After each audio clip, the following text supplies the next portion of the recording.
Hey guys, welcome back to my channel. Today's video is just gonna be a little bit different and I'm here for it and I'm excited. So this year, 2023, I've given myself a goal to read more. And I gave myself permission to, one, stop a book if I don't like it, and two, to regain my love for learning. So only to read things that are truly exciting me. And it's been so much fun. I have read 15 books already, and it is the beginning of May, and I'm well on my way to surpass my 20 books for 2023, and I'm so excited. So today I'm sharing my top 5 books that I have read this year. But before we get in, I would like to give a couple tips to those of you who may be fellow moms who are like, how do you find the time to read? Like, you have kids. Like, aren't kids your everything? You have to throw your hobbies out the window and you can't do anything you want and all of your time is changing diapers. Like, that doesn't have to be the case. And I have found some really good habits that I've started to form, especially this year, that have helped me be able to read more. The first tip is to choose a book over choosing your phone. I found for me, especially when I was still nursing, that my phone just became the thing that was like, I'm feeding my daughter phone. I'm like a long drive in the car, my phone. I am cooking dinner, listening to something on my phone. And it just became like my phone was just like the thing I would gravitate towards. And I think when you have little kids, it can be easy because you do have, you know, those nursing moments, those bottle moments where it's like, I'm just sitting here. What do I do with my time? And for me, I got to that point where I had to be like, I'm sick of my phone. I'm sick of the fact that I'm on my phone all the time and I want that to change. And so I've started slowly but surely choosing a book over my phone. Now, if that means, like right now, the kids are both napping, which is amazing. I could spend the entire time that they're both napping sitting on my phone, watching something, chillaxing. Or I could spend that time picking up a book and having that silence, but still letting my mind, like, you know, do its thing while reading, rather than that mindless scrolling that you're gonna be left feeling more tired a lot of the time because it felt like you were absolutely doing nothing to benefit yourself and all you were doing is just watching other people's lives instead of living your own. So what I have found is choosing a book over reading when I can. I obviously can't be cooking dinner and reading a book because I read books physical. I'm not really an auditory learner, so I don't want to listen to books. I want to physically hold them and read them, so I can't do that. But in scenarios that I can, choosing a book over my phone. Next one is to bring your book with you places. My husband and I, on our Sabbath Friday family days, have started to go on long, like, scenic routes and drives with the kids and finding like a really pretty lookout spot, timing it with their naps so that they're in the car with us, they're in the back, they're quiet, they're chill, they're sleeping, and we both bring a book and we just get a pretty view of Lake Superior and we read a book and we have a croissant, and it's a really fun way for him and I to connect because it feels like we're on a little date, but yet we're both still like doing something we enjoy. We're both reading our book, and sometimes we'll stop and we'll talk about it. Sometimes we'll read a book out loud together, but bringing a book places. So bringing a book in the car, bringing a book if you have an appointment and your kid is napping or something. Like, I understand if I were to bring both my kids 2 under 2 to a doctor's appointment right now, I wouldn't bring a book with because I'm going to be like gathering them the whole time and not going to have time to read. But for example, just you're going to pick up your groceries at the Target or Walmart drive up, and you have to sit in the car for 10 minutes while you wait for them to bring them out. Instead of scrolling on your phone, bring your book with. Like, just little moments of time, finding those little pockets of time where you can choose to read a book, and sometimes that means bringing it with you. The next one is carve out reading time. If you want to be more of a reader, it's not just gonna happen naturally because it takes more intention. It takes zero intention to say, what do I do right now? Pick up your phone. What do I do right now? Watch a YouTube video. What do I do right now? Play a video game. It takes zero intention to pick up your phone, but it takes more intention to choose a book. But carve out that time. My husband and I right now, my husband's always been a great reader, and so he's really like encouraged me. And I talk to my friend Kat a lot about books, and just having those other people that prioritize reading helps you prioritize it. But carve out that time. My husband and I don't say we're in bed by this exact time and we read for this many minutes, but once the kids are in bed, we either sit on the couch or we go sit in bed, we bring a lamp over here, we get tea or hot cocoa or something, and we just spend that time reading. Our phones aren't there. We will sometimes like talk to each other about our books, but like the purpose is to read, to calm down before bed. It's not to sit there and scroll in bed until you're like, well, I should probably go to bed now. It's like we both read, and then once we feel sleepy, we put the book down and we go to sleep. And it's a really nice time because your phone is gonna make you stay up more. A book is going to help you become drowsy. So it's kind of like that natural like melatonin helping you sleep. And so you got to carve that time. If for you, it's reading before kids are awake. If for you, it's reading during nap time. If for you, it's reading like doing audiobooks like on your drive to work or different things like that. Like for me, it's that time before bed. Sometimes the kids' naps usually don't overlap for super long, but today they are, which is really nice. And so once I'm done filming this, I'm gonna grab my book and I'm gonna sit right there on the couch that I'm looking at, and I'm gonna read a little bit. And just taking that time to just slow down and do something for you rather than always like making excuses about not reading, because I find a lot of times moms just say like, I don't have the time, but it's like you make the time for what you want to make the time for. And I'm a firm believer in that. It's like, if you want to exercise more, you can't say, I don't have the time. You can wake up earlier. You can go when the kids are in bed. You can do a workout at home. You can, when the weather is nice, you can go outside and walk or run. Like you make the time for what you want. And so if you want to become more a reader, carve out that time, just like we do with our devotions and our Bible time with the Lord. Like carve out that time where it's like, you know, from 8 to 9 p.m. or 9 to 10 or 8:30 to 9, like I'm going to sit here and read. My phone's in the other room, distractions are in the other room. I have a warm beverage and it's just me, my book, and my spouse. And it's like a little date every single night. So fun.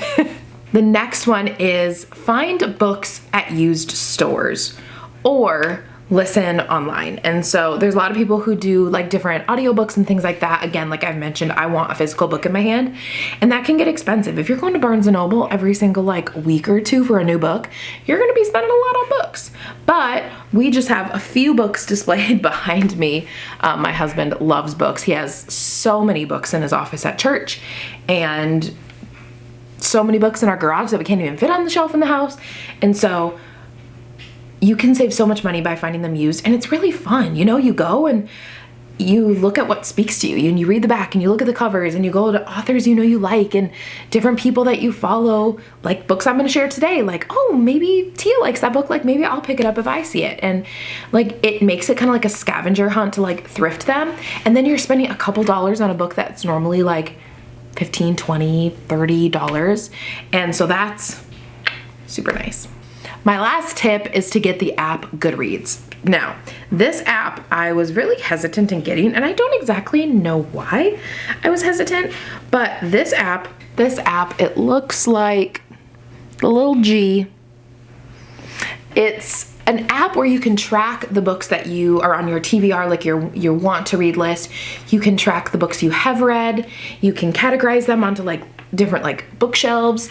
You can rate them, you can write reviews, and it's so nice to be able to look back and I can say, here are all the books I've read since 2023, because that's when I started doing this on the app, and I can look and say which ones, like for this video, I was like, which ones did I give 5 stars to that would be in my top 5? I can go back, I can look at that, I can read my reviews. You can put if your review like has a spoiler, so somebody else, like if they want a spoiler, if they don't, they can see that. And it's really great. You can become friends with people, and so I can say like, oh, my friend Kat is reading this book and she's 77% done with it. And you can track how far you are, and it like, I love progress and like tracking bars. And so every single time I read, I go in there and I update what page I'm on, and then it tells me like, I'm 13% done with the book.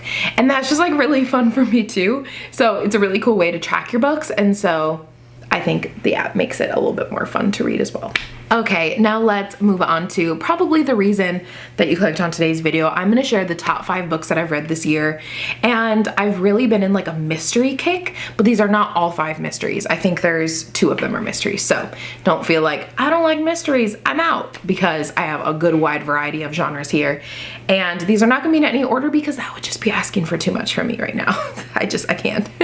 But let's get started. The first book is Ruthless Elimination of Hurry. Now, this is a little bit of a cheater because I'm actually still reading it, but it's my second read through. So I already know how great it is, but I read it in 2020, I believe, and now I'm rereading it, and it's taking me a while because my husband and I are reading it together, and so it's something that we kind of do on our family Sabbath day. I read this out loud while he drives. I just know this is a 5 out of 5 read. I've talked about it on my blog before.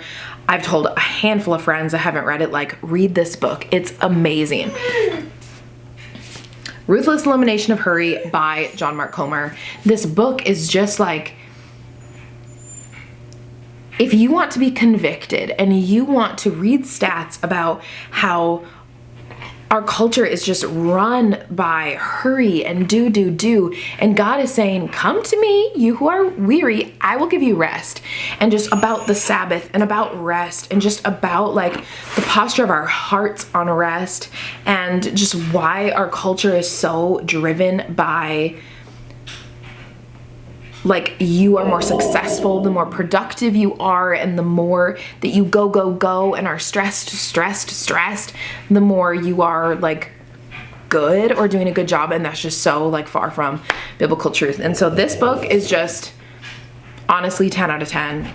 I don't even rate books by 10s, but like literally just amazing. Probably the best nonfiction book that I've ever read. Okay, again, not in any order, but the second one I'm going to share about is Every Summer After by Carly Fortune. Now, this was a little bit of romance, a little bit of drama, maybe. Like, I don't even know. I wouldn't categorize this as just a full-on romance book. I tend to not love just full-on romance books because for me, they feel kind of hallmarky and kind of predictable. And if I start the book and I'm just a few pages in and I'm already like, okay, the boy and the girl, they hate each other, but they're gonna fall in love, and that's the book, and I'm probably not gonna want to read it because I'm like, okay, if I already know how the ending's gonna go, then why read this? So why waste my time? And again, this year, my dog's being a little crazy. This year is my year for reading books that ignite my love for learning and kind of regain that love. I really liked how this book like went back in time and then went to the present time, because it gave you kind of that like second perspective, and it made me want to keep reading because it'd be like 13 years ago this happened, then it'd come back and I'm like, but what kept happening 13 years ago? I want to know. And so it kept me going. It's just a really sweet, there's some love in there, there's some like family drama, just a very cute little romance book that's just, like someone said on here, it's a perfectly gorgeous summer love story. But again, not one that you're like, I know exactly. Like there's just some hints of like things that are kind of left out that you're trying to like figure out that kind of make it not such a straightforward mystery. So Every Summer After by Carly Fortune. The next one is I Know Who You Are by Alice Feeney. Now, this one needs some prefacing. This book scared me. This book made me a little bit nervous to go to sleep at night. This book made me bawl multiple times. But is it 5 out of 5 and is it in my top 5 for 2023 so far? Yes, it is. And here's why. This book makes you feel every single emotion in the entire world. But like, on the real, Alice Feeney and her way of writing, like I would have never in 100 million, 1,000 trillion years guessed how this book ended. Literally from the first chapter, I was hooked. I was like, what is happening? I don't know what's gonna happen. I just wanna keep reading. I literally read the book in like 2 days. The parts that made me bawl, now I'm not giving anything away, but there are some things like with children in the books that like some childhood like trauma stuff. And since becoming a mom, I'm just like slightly more sensitive to things like that. So I did have a couple stints where I just was, my husband was like, so how's your, and I was just like, oh, and he's like, oh, you're crying. What's going on? It's like, my book, it's tearing me in pieces. But this book is just so captivating in the sense of like, you end and you're like, what the heck? I need to reread it again because I'm confused, but I'm so engaged. Yet this is really weird. What kind of person writes this? But just so good. Just, best mystery I've read this year. Gotta give it a read. Next one is by the good old Colleen Hoover, Reminders of Him. Now, I read Colleen Hoover besides this book. I know her stuff can be a little bit raunchy, a little bit like too in-depth, so I don't really love reading about things like that. You know what I'm talking about. But this book, was a little bit more mild when it came to the spice, and it's just such a good story. Again, I did cry. There is stuff about like a mother-daughter relationship, but overall, this is just like, there's some love stuff, there's some mom-daughter stuff. It was the first book that I read this year, and honestly, I just was like, what? Because I was in such like a mystery, and then it was like, reminders of him, and I was like, this is so different, but like it's still really good. Like, I guess I don't just like mysteries, but again, I don't love super like raunchy scenes like that, like described in depth in books, and this one doesn't as much. Like, it's a little bit more mild. And so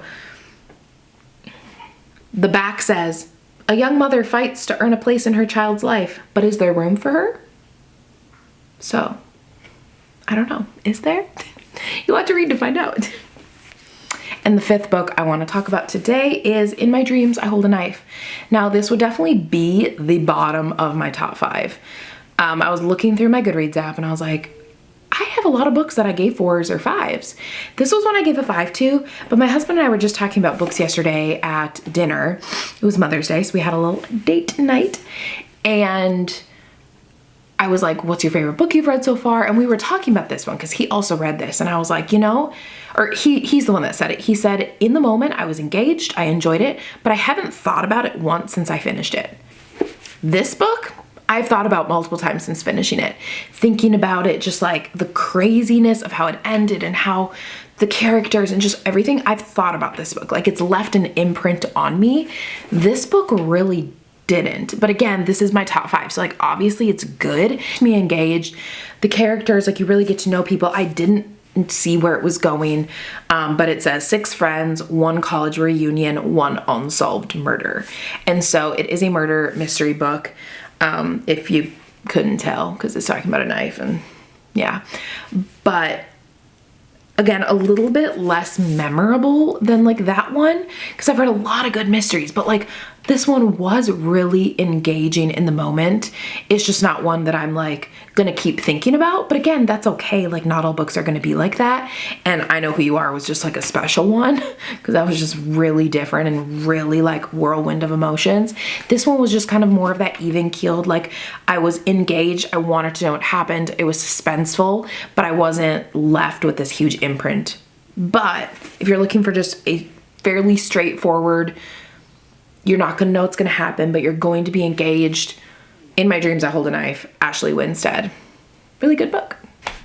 Okay, that's gonna wrap up this video. If you like book vlogs, book videos from me, I am reading a lot more. Like I said, I'm currently reading 2 books, which will be my 16th and my 17th of the year. And so I'm very excited to just continue reading, continuing to find what books amuse me, engage me, and talk about books with people. So if you've read any of these or do end up reading any of these, leave a comment. I would love to have book conversations with any of you. So I hope you have a wonderful day, and we will talk soon.